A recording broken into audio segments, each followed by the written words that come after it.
How to block someone on Facebook without waiting 48 hours.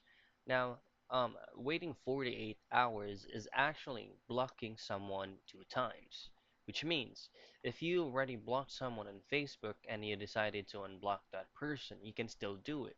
However, if you will be blocking the same person on the same date, you will not be able to do it because you'll have to wait 48 hours. So that's the thing. Now, all you have to do if you still want to block that person is we actually have an alternate way in doing it. So say for example, this is going to be the person or the page or the group that you would like to block again. So you won't be able to manually block that person because you already attempted once and you have unblocked them, but you cannot block them again on the same day.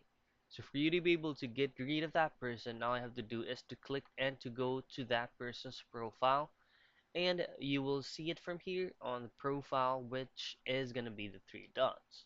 On the three dots, all I have to do is click on report group or report profile.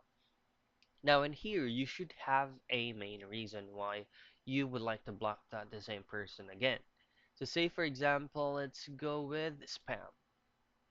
Now all I have to do is to click on done, and Facebook will be gonna be the ones to get rid of that person for you, so you won't be able to see that profile. Now once 48 hours passes by, that person will be officially blocked for your account. So that's it. That's how you block someone on Facebook without waiting 48 hours.